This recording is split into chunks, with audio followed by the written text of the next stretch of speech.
বিস্ফোরণের বিকট শব্দে কেঁপে উঠল এলাকা। চারিদিকে কালো ধোঁয়া, মানুষের পোড়া মাংসের সঙ্গে বারুদের গন্ধে এলাকার বাতাস ভরে গিয়েছে। দিকবিদিক না দেখে জ্ঞানশূন্য হয়ে ছুটে চলেছে মানুষজন। এমনই এক মর্মান্তিক ঘটনা ঘটল সোমবার বীরভূমের লোকপুর থানার গঙ্গারামপুর চক কয়লা খনিতে। পশ্চিমবঙ্গ সরকারের পাওয়ার ডেভেলপমেন্ট কর্পোরেশনের এই কয়লা খনিতে 6 জন শ্রমিকের মৃত্যু হয়েছে বলে জানা গিয়েছে। অসমর্থিত সূত্রের খবর, মৃত্যুর সংখ্যা 8। তারা আশঙ্কাজনক অবস্থায় সিউড়ি সুপার স্পেশালিটি হাসপাতালে চিকিৎসাধীন। ঘটনায় নিহত ও আহতদের পারিবারিক সংশ্লিষ্ট সংস্থা ক্ষতিপূরণ দেওয়া হবে বলে অসমর্থিত সূত্রে জানা গিয়েছে। স্থানীয় সূত্রে জানা গিয়েছে, এদিন সকাল আনুমানিক 10:30 নাগাদ লোকপুর থানার অন্তর্গত ভাদুলিয়া গ্রামে জিএমপিএল অর্থাৎ গঙ্গারামপুর চক মাইনিং প্রাইভেট লিমিটেড কলিয়ারিতে বিস্ফোরণে 6 জন শ্রমিকের মৃত্যু হয়েছে বলে প্রাথমিকভাবে অনুমান। এদিন কয়লা খাদানে ব্যবহৃত বিস্ফোরক বোঝাই গাড়িতে কোনোভাবে বিস্ফোরণ ঘটে যায়, আর তাতেই ওই বড়সড় দুর্ঘটনা ঘটে। বিস্ফোরণের তীব্রতায় কয়েকজনের মৃতদেহ ছিন্ন ভিন্ন হয়ে যায়। তাদের মধ্যে প্রায় 3 জনের দেহ এতটাই অবস্থা খারাপ, তাদেরকে ঠিক মতন শনাক্ত করা যাচ্ছে না।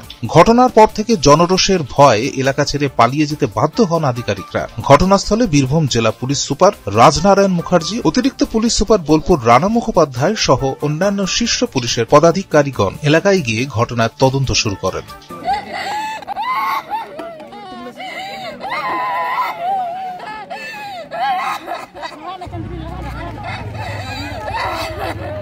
খয়রাশোলের সগরভাঙাতে যে কয়লা খনি, এই কয়লা খনি অবৈধভাবে চালানো হচ্ছে, যে কারণে আজকে এতগুলো প্রাণ চলে গেল এবং অনেকে আহত হয়ে সিউড়ি হাসপাতালে ভর্তি আছে।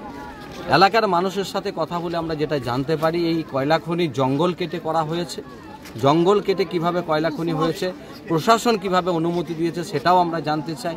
যে সমস্ত মানুষ মারা গেল, তারা মারা যাওয়ার পরে তাদের পরিবার যে আজকে সর্বশান্ত হয়েছে, পরিবারের লোকেদের যে দাবি আছে সেই দাবি পূরণ করতে হবে। এবং এই এলাকার মানুষের দাবি, তারা কয়লা খনি হওয়ার পরেও কাজ পায় না। এখানে সাধারণ মানুষ নিজেদের রান্নার জন্য, জ্বালানির জন্য যে কয়লা, সেই কয়লা নিতে এলে তাদের উপরে অত্যাচার করা হয়। এত বড় কয়লা খনি চলার পরে সেখানে কোনো নিরাপত্তা সেভাবে নেই।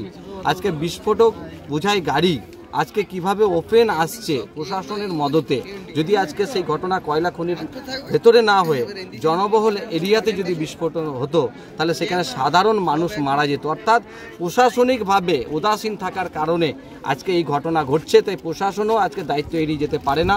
তার সাথে যে কোম্পানি আজকে এই কয়লা খনি চালাচ্ছে, তাদের যে আজকে দায়িত্ব, সেই দায়িত্ব তারা এড়িয়ে গিয়ে তাদের কোম্পানির লোকেরা আজকে কীভাবে পালিয়ে গেল সেটাও আমরা জানতে চাই।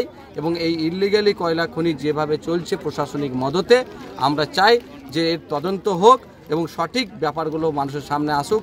যারা দোষী আছে তাদের শাস্তি হোক এবং যারা মারা গেছে, যারা আহত হয়েছে, পরিবারের দাবি অনুসারে তাদের দাবি পূরণ হোক। গঙ্গারাম চকের যে কয়লা খাদান আছে সেখানে ব্লাস্টিং ঘটে এবং সেই ব্লাস্টিং ঘটাতে 8 জন শ্রমিক এখানে স্পট ডেথ হয়েছে। এমনভাবে স্পট ডেথ হয়েছে দেখার একেবারে ইয়ে নয়। তো আজকে আমরা এটা দাবি ছিল, আমাদের অনেকক্ষণের দাবি ছিল, যেটা কম্পেনসেশন দিতে হবে এবং কম্পেনসেশন তারা 30 লাখ টাকায় রাজি হয়েছে পার ব্যক্তি এবং একটা করে সরকারি চাকরি। বীরভূম থেকে কৌশিক সালের রিপোর্ট, পূবের কলম ডিজিটাল।